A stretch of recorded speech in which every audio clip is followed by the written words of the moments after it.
Talk coming up by Grace Bruxner. Grace is the creator of the Frog Detective series and other weird games. Grace will be telling us a story about making Frog Detective and then deciding never to do anything ever again. Please give Grace a round of applause.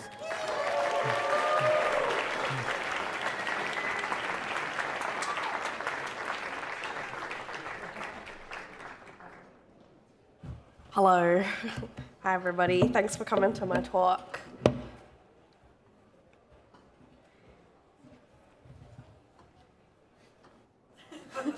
Okay, then. No problem for a lady like me. Yeah, there we go. Oh, no. Spoilers. I don't... okay. There's a big button. Enter full screen. You know what? That's fine. You guys are okay with the URL, right? Yeah, great. I was like, no. Don't want the URL. Hi. All right, we're so back. Hello? Hello. I'm ready. Hello. I'm Grace Bruxner. Welcome to the talk. When I wrote the talk description, it was a little bit different than what the talk turned out to be, but that's okay. So no one cares. Let's get started. This is Grace Bruxner Presents, an abridged life story. The talk is also called Step 1, Make a Successful Game. Step 2, Disappear. And it's a reference to Lana Del Rey for the real ones. Let's go. So before we start, there are some disclaimers. The first disclaimer is I'm so rich. I'm so rich. I'm the richest woman in the world. So I am going to talk about money, and it's going to be maybe a bit weird. So just a heads up about that. This won't be a helpful talk. It's going to be really unhelpful. And it will maybe hurt your feelings, or my feelings, we'll see. And I've also going to mention some bad things that happen. So there are some stressful topics in this talk. If you're not comfortable with that, that's okay. The content warning by Landfall is suicide, assault, and drugging. So, woo, gonna be fun. Yeah. All right. So, also, that's me on the picture.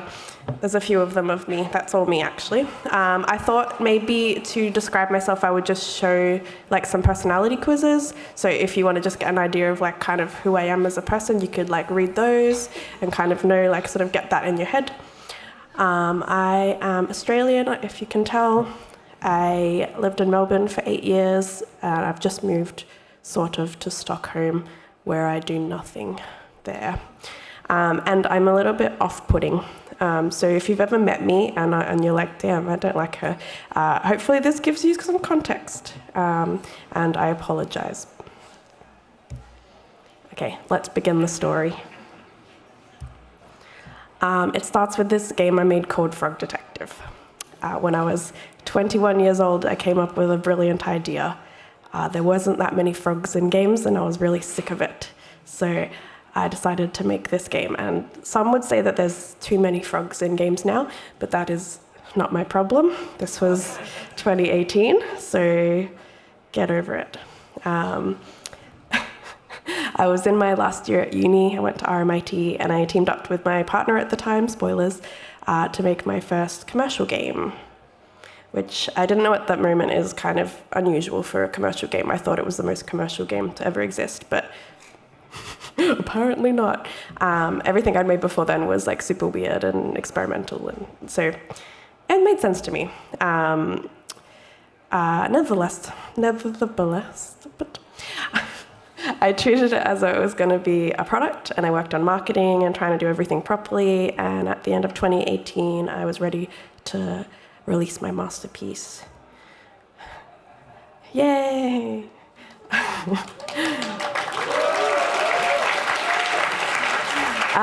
Great news. It went well, kind of. For a game close to zero budget and made at uni, we did really well. It made me like I don't know the exact numbers, but maybe like 25,000 in the first month, which was an unbelievable amount of money for me at the time. And I'd already planned 6 sequels, so it was don't get excited. They're no longer in the works. It was a positive sign that the first one in my mind was like the biggest game of all time. So that was great, but I sure hope nothing bad would happen right after I release the game.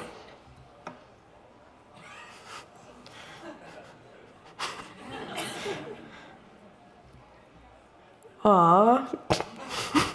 No. Uh-oh. I had a really bad reaction to a medication that almost ruined my life. Bummer. Still to this day, I can't talk about it because it's a lot. But imagine the worst thing your body could do to you, and that kind of gives you some context. Woo! And this happened 17 days after releasing Frog Detective, and I was ready to kill myself if I didn't recover, which at the time looked like it wasn't going to happen. So, bummer. I took the doctor's advice and I decided I would wait a few months, and if I didn't get better, it's off to heaven. Yeah, that happened right after Frog Detective. And around this point, I left my job and I was like, well, what if I just live off Frog Detective money? What could possibly go wrong? 1 week later.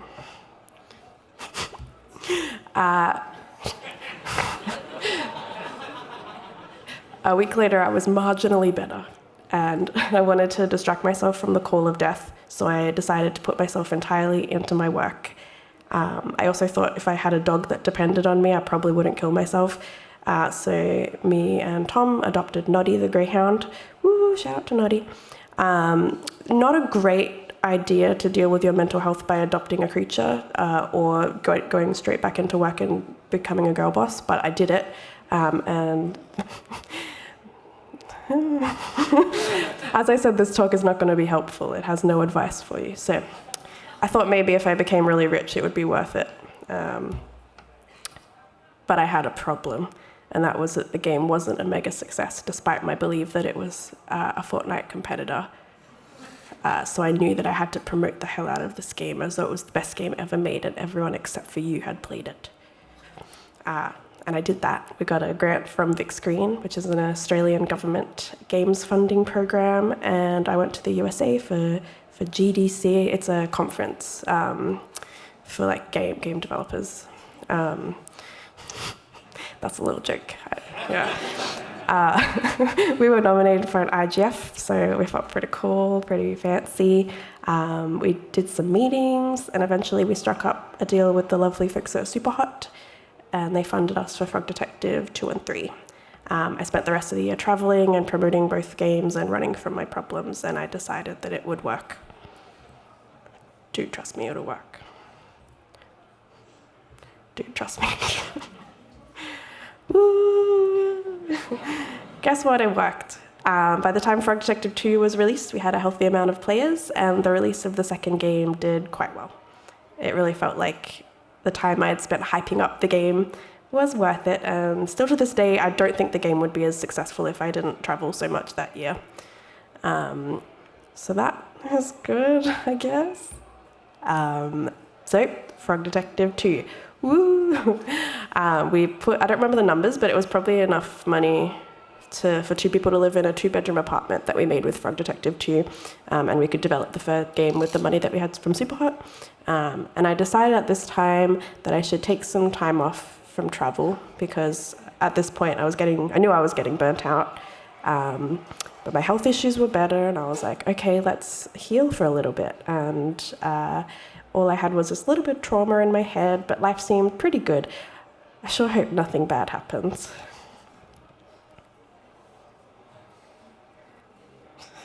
The suspense. Uh-oh.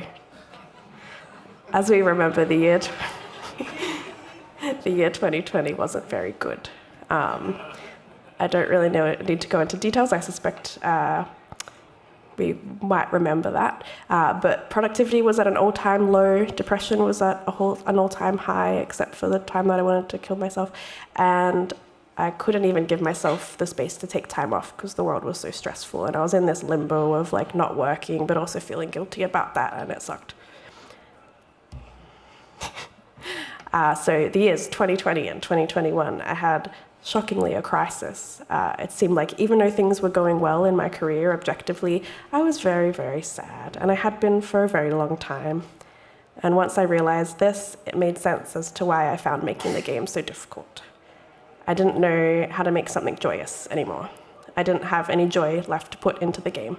I would find small moments over the course of 2 years where I would feel okay, and I would channel those moments into the games, but those moments were rare, so that the game took a very long time. Two years later.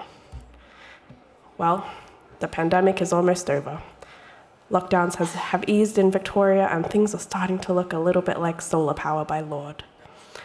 I felt like I was coming out of the trenches a bit. We'd completed maybe 90% of the game and had a bit more to do, so I thought to myself, I sure hope nothing else bad happens. Womp womp. Me and my business partner, Tom, decided to end our 5-year relationship. We'd made the games together as a couple for almost the whole time we were together, and which just changes people a lot since the start. It was a very non-dramatic and very kind breakup, and we knew we could still make games together with a couple of months of space, but breakups are always difficult, and especially when a big project is involved and moving, etc. It wasn't the ideal situation, but shout out to Tom. We made this little meme to mixed reviews.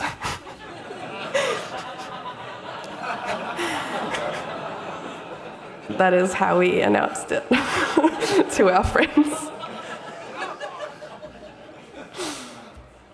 Yup, no problem. I'll just keep working, and the game will be done with my new friend Tom. This is a little picture of me for the last 10% of development, just sort of getting through despite being in the trenches. Only 2 weeks till the game is done. I sure hope nothing else bad happens. Womp womp. Old Ralph Roofie strikes again. I went to a bar and I got roofied. Not an ideal thing to happen 2 weeks before release, but sometimes people suck really badly and decide to do horrifying crimes to young women just trying to boogie. The roofies affected me for about a day after the incident, so I thought it was really funny when it happened, but it turns out it was just the roofies. I still have a lot of feelings about this, but the main one is, dude, come on. So I just dealt with that 2 weeks before Frog Detective 3 release. But no stress. No matter, we will finish the game 2 weeks later like brave knights and present it to the public. They love it. We have a 99% positive reviews even to this day. An achievement, we're so proud of it. Yeah.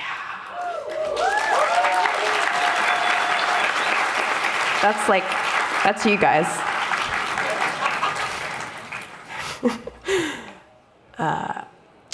The project at this point had taken up 20% of my life. But hey, the sun is coming out and I'm starting to feel a lot calmer. A major part of my identity is tied to this game, so I feel this great weight lifted off me after the last few years. I sure hope nothing else bad happens. Yay! Woo!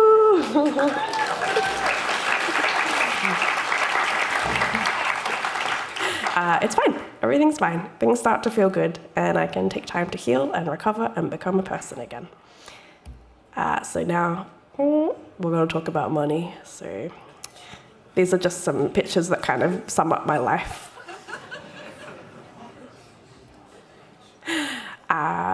Once I had time to sit back and relax a little bit, I really reflected on how bad things had been in my life and my brain for a long time.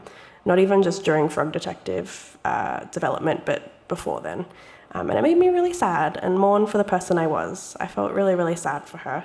But she was still me, and I didn't want the cycle to continue. It might be hard to tell, but that's actually not me. That's just someone, I've just made that person look a little bit like me. But that's a woman that I found on the internet. So don't get confused. If you see her out and about, don't ask her about Frog Detective. But now I was that same person with my own space and my own money. And I had just made enough at this point where I could theoretically take time off for years if I wanted to. To be fair, I was just guessing, but I felt like I could probably do that. The idea appealed to me so much. I just wanted to do nothing. or like sit in a field in a suit and relax. I don't know. Boo. This is also you guys. Yeah. I felt this pressure that I wasn't contributing to society anymore, and I had so many emails and messages asking what my next project was and asking for more Frog Detective. How dare they? And I didn't know how to express that I didn't want to. I just wanted to do nothing. But it turns out no one was really angry. They were all in my head. There wasn't anybody relying on me for money or work, so I was just able to block out the imaginary haters once I realized that maybe the haters were me all along. So I recently made this really good financial plan. It's easy to follow. This might be a very helpful slide if anyone needs it. I recently decided to commit to the idea of nothing, chilling at home or going on adventures. I had to double check that I could do that financially, so I came up with this great system, which basically was check how much money I had, and then be like, well, that's enough. I'm not a financial advisor, but I can't imagine anything they say would be much different than this. I'm so sorry. This is you again in the audience. Hey, this sucks. I don't have money. I'm an indie dev at a maze. Weird. Shocking. I understand that. Most people do not have money. And I don't think I can talk about this decision or this part of my life without being honest about it. And it's not responsible for me to just be like, hey, do nothing. It's fine. It's really great. I'm enjoying it. The main thing that happened to me during this process was that I realized I don't love making games more than I love myself. And I was being put in a position for years where I kept choosing games, and I didn't want to do that anymore. That's me. I'm saying, guys, there's a point to this. Shut the hell up. And that's you guys listening.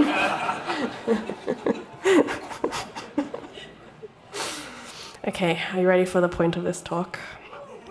Yeah. Sometimes I have been in the trenches. Sometimes the planet Earth is not feeling well. Sometimes traumatic things happen. For much of my life, things did not work out for me. And then I decided to make a little game.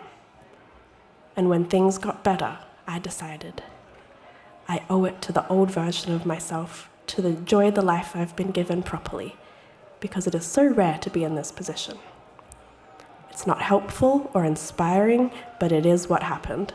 And I'm talking about it because I don't have anything else to talk about. I will do my best to pay it forward forever. And that's my talk.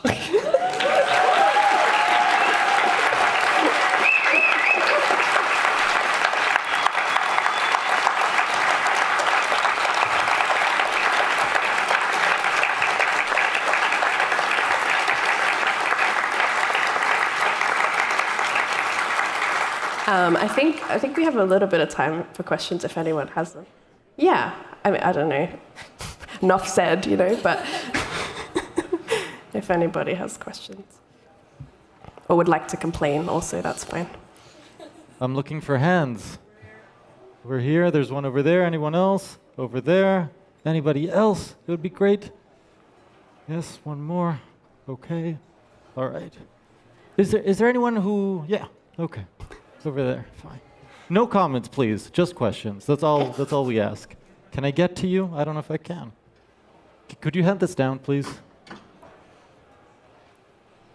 Hi, hello. Hi. I wanted to ask you if during the making of the Frog Detective, did you crunch? And if you did this also affect your well-being in a way that you decided to change it now?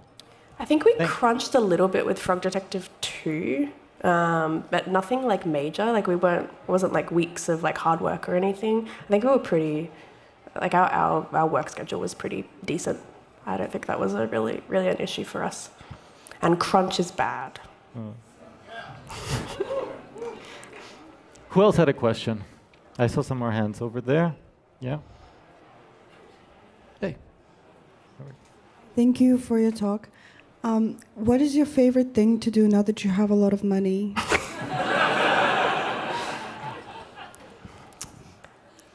I like to buy gems.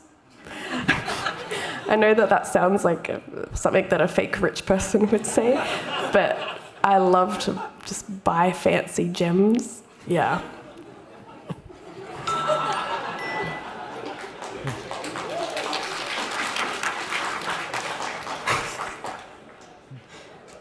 Recently, you also talked about learning gem making, like gem cutting, and you made little frog detective rings. And yeah, are you like learning new crafts in a non-professional way, like for fun? Yeah, it's been a major part of this whole thing is that I forgot to mention because I'm stupid, but I make jewelry now. I just like spend most of my time just like carving wax and then making it into silver pieces. I did a Frog Detective collection that went really well, which was nice. I don't actually cut gems, but you know, the night is young. I've been told not to buy a mine. But if you're interested in that, I occasionally post it on Twitter or one day on Instagram, maybe. Anyway, yeah, that's my life now. Any other hands? Any other questions? I'm looking around. No questions? Nobody has a question? Or am I just not seeing it? Enough said. Enough said? No questions. I think we're clear. All right. Thank you so much, Grace. Thank you so much. Take it. Take it? Yeah, take it. Yeah.